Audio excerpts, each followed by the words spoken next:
So we need to talk once again about the issue of fertility rates, but this time in the American context. So this is a fertility map of the United States. It's measured by number of live births per 1,000 women.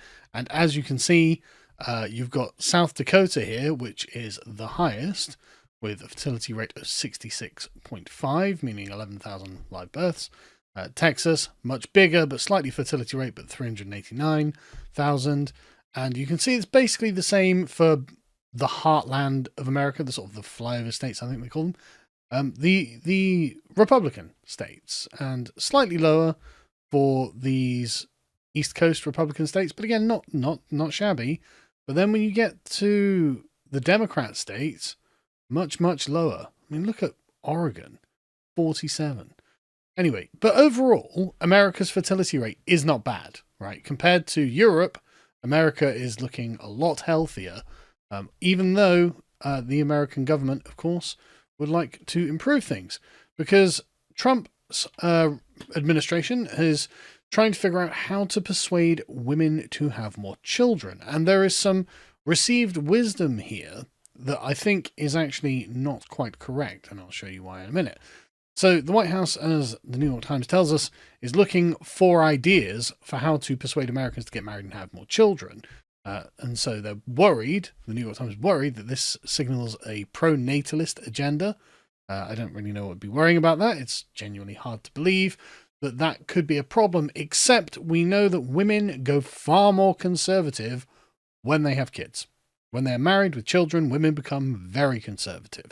And this is just basically a perennial concern, because being left-wing is often calibrated with openness, concern for universal things that are far away from yourselves. You've all seen the heat map diagrams, and they're correct. And we see this. We see this every time we see them interacting with anything.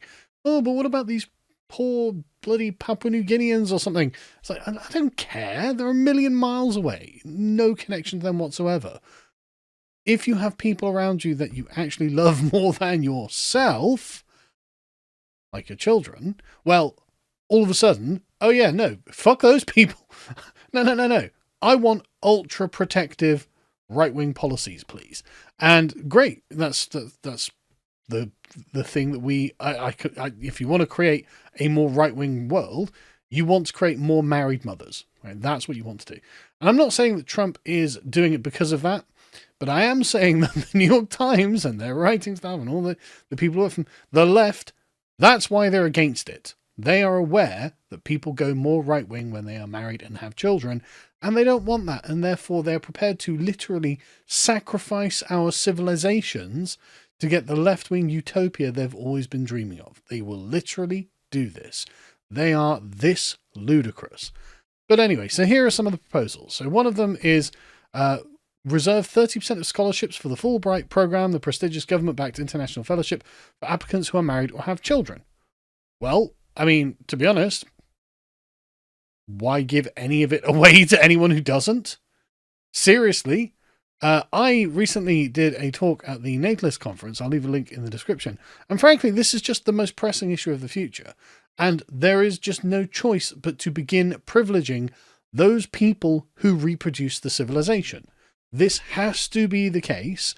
The people who do not reproduce the civilization historically have traditionally always been at the margins because they are not the pillar out of which everything else grows.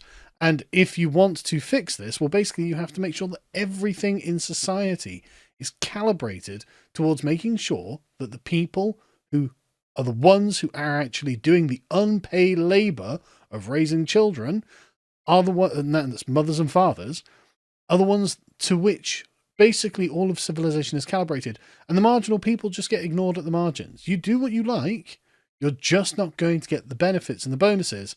And this, why have 30%? 100%. People who don't have kids can still go to university. They just have to pay for it themselves. People who don't have kids, if they're gay or trans or whatever, or they're just single or they just don't want to, that's fine. You don't have to. You're just not going to get the benefit.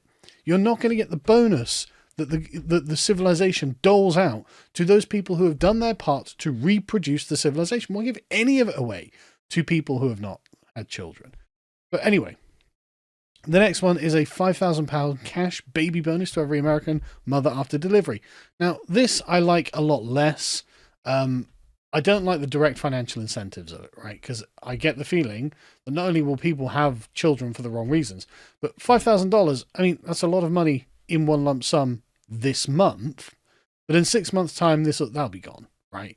So it would be more useful to provide actual equipment, to be honest. It would be more useful for cots, nappies, milk, like wet wipes, bum cream, just toys, loads of actual like physical things that you just have to buy. And there's loads and loads and loads of stuff. And there are loads of things that you can get to make things a lot easier. Like the bottle makers are actually really useful. I'm not saying that women shouldn't breastfeed or anything like that, but there are going to be times where it's like the middle of the night or something, and it's just easier to do. So you might think it's weird that I know a lot about this, but I am a father of 4, and so you learn a lot about what babies need. And there are different baby formulas from different countries, and they have different properties. For example, we started initially with my older son with this German one that was fine, but my wife wasn't happy with it, so we changed to one that was being made in England.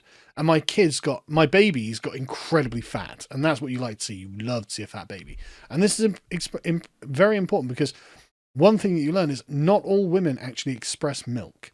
A lot of women, a significant percentage of women actually don't, and that's obviously not good. So you have to have something to replace that. And there are, like I said, there are times where it just doesn't happen because, I don't know, I guess their bodies are kind of tired and just haven't got around to replenishing themselves, or however it works. I don't know how it works. Or that it's just really late at night and it's just everyone's shattered, the baby's crying, you just want to give them a bottle, right? And as a father, you want to let your wife sleep every now and again, so you'll do the bottle. So there are lots of physical things that they really could do with instead of money. Don't give them money, because money will incentivize the people who you don't want to be incentivized into this to do this, literally just to get the money.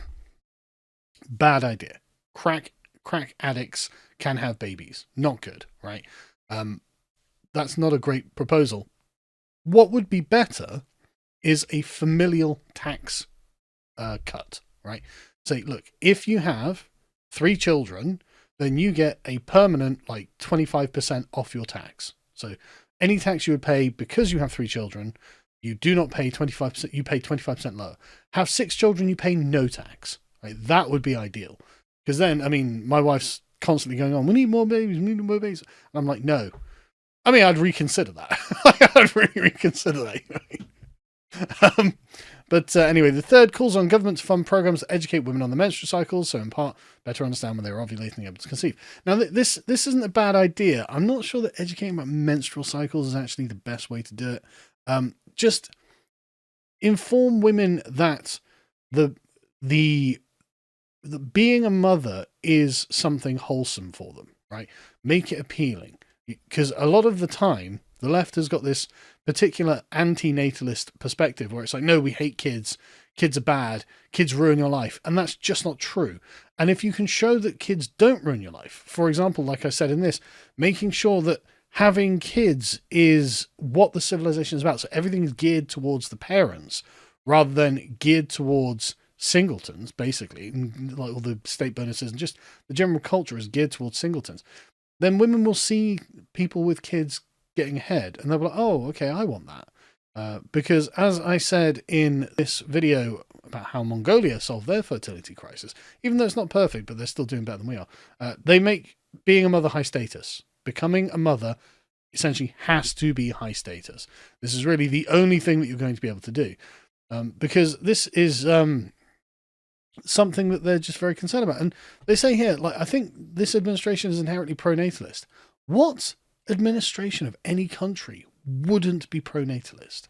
Like, it's kind of mad, isn't it? It's kind of mad. You didn't hear about kids in the same way under Biden. Yeah, I know, that's weird, isn't it? Because Biden seemed to transfer his parental love and concern, not for the children of America, but to the minorities of America, who he treated as if they were children, as if they needed protection like children. But it's like, but these are all adults. These are all adults, and they've all made life choices that are bonkers.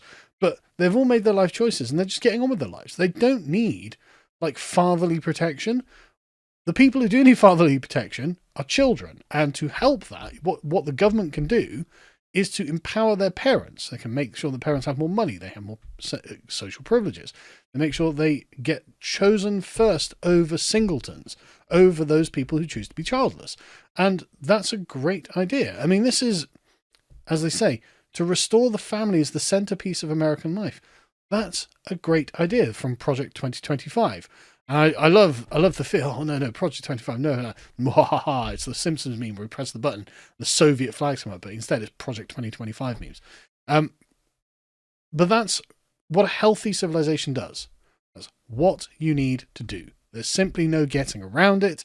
It has to be done. I don't know why we're even having this conversation. And the typical American perspective is summarized in this interaction by my mate Phil and Annie here, right? So Annie's complaining that the White House is trying to persuade women to have more babies by floating the idea of a $5,000 incentive. Perhaps they should focus on reproductive rights, healthcare, childcare, paid leave, affordable housing, and equal pay. No, because all of these things encourage women to be in the workforce. And while women want to be in the workforce, then they do not want to start families, because families are an interruption to the career. Really, women shouldn't be thinking, oh, I need a high status, high flying career. I'm not saying women shouldn't work, but it's like, look, do you really want to dedicate like 50 years of your life to becoming a CEO? I mean, I don't want that. I don't want the amount of stress that entails. Very few men want the stress that entails. Is it really something we should be artificially encouraging women into? Like I said, it's not that women aren't going to work or anything. Women have always worked and they always will work. But it's what generally we think people should be doing. And so, I mean, like reproductive rights means killing their babies. Yeah, no, that's not really a good thing. Healthcare, yeah, sure. But as Phil points out here, and childcare, paid leave and all that, as Phil points out here, perhaps the government should provide what husbands used to provide. That is true, but I don't think that itself is actually the thing that is destroying the desire in especially left-wing women to form families. As I say in this speech, what it is that they are deliberately trying to turn women into workers. They want them to be basically ersatz men who now fill the cubicles and do all the office work, and therefore they need childcare, pay leave, equal pay, all that sort of thing. No. That's the opposite of what would encourage actual family formation. Women kind of need to be dependent on their men in the way that men are dependent on their women for them to form an actual family unit together and work together to be successful, to raise children. And so what Annie is suggesting here is the exact opposite of what forms families. What Annie is suggesting here is the destruction of the family, because Annie is obviously a communist, even if she doesn't realize it. Phil is providing like a pithy way of saying, no, these are all things your husband should be doing. That is true, but I don't think that in and of itself is sufficient. What is sufficient and was necessary is to make being a mother a privileged thing. It should be important, and therefore in society, like we were saying with the other bit up here, like 30% could be for people who are married who have children. No, 100% should be for people who are married who have children. Like the idea of political parties nominating people to be candidates who are not married with children 50 years ago was just unthinkable. There was no way you were going to get anywhere in politics if you didn't have kids. If you weren't married, you didn't have kids. This was absolutely unthinkable, and we need to return to that kind of mindset. I'm not voting for someone who doesn't have kids. There's no way I'm going to vote for someone who doesn't have kids. That would be bonkers. Why would I vote for someone whose entire, like the discourse on rights, again, going back to this, the discourse on rights is entirely about resource extraction from society. It's like, okay, well, if you don't build up any social capital to pass down to future generations, because you are not interested in future generations, because you don't have children, because you see yourself as the end of 4 billion years of evolution, well, not my problem. You make your own choices, but you don't deserve anything because you've done nothing to pay it forward. And if you're not going to pay it forward, then you shouldn't get anything for free now. And you shouldn't get, anything really. So anyway, like I said, the people who are in the driver's seat of our civilization at the moment are basically childless in various respects and are not reproducing the civilization itself. And those people need to go back to the margins. They just have to be ignored. And the entire civilization, the only way for this to work, I think, is for the civilization to become focused around the family, as they did say, but make it the centerpiece again, and make sure that any of the privileges that are available to people from the state and anything else the government can actually influence, directly or indirectly, have to go to people who are married with children. I mean, like, weirdly enough, I thought Gaddafi actually had a great policy for Libya, which is newlyweds get a $50,000 or whatever, dinar or whatever they used, deposit towards a house. Like, that's a great idea, actually. You know, I'm not saying it's perfect. I'm not saying it's definitely going to work, blah, blah, blah. A national medal of motherhood is not a bad idea. I'm glad I pressed space there because I went straight to it. That's not a bad idea either. One isn't enough. You need competitive, like in Mongolia. You need one for, like, what was it, 3 or 4 children, and then one for 6 or more children. So there's a competitive element there. So there are women who are like, yeah, no, I want the gold one so I can lord it over Sandra down the street who's got the silver one, you know? Like maybe a bronze one for your first baby or something, and then a silver one for the 4th, and then a gold one for the 6th or something like that. You know, you need competitive element to it. So there is status involved. And when it becomes a status-seeking activity, like, and then you do things for women who have the gold medals or the silver medals. You know, you say, look, you know, this, we've put on a big event. If you know, the tickets are like, you know, however much, but if you're a mother with a gold medal, you get to buy the sort of prestige boxes for half price or something like that, right? Things like that can be proliferated through society where there is a tangible advantage and a tangible social status that comes with having the gold medal of motherhood is the kind of thing you need to do. Because it's really not, it's not that much about resources, actually. People will find the resources. People will figure it out. They'll scrape by, they'll make do. It's about the will. They want to do the thing, or they don't want to do the thing. And at the moment, there's no reason for them to want to do the thing, because the civilization is calibrated around those people who don't have kids. It has to be completely inverted. Basically, women who have had lots of kids need to be recognized as such and given privileges.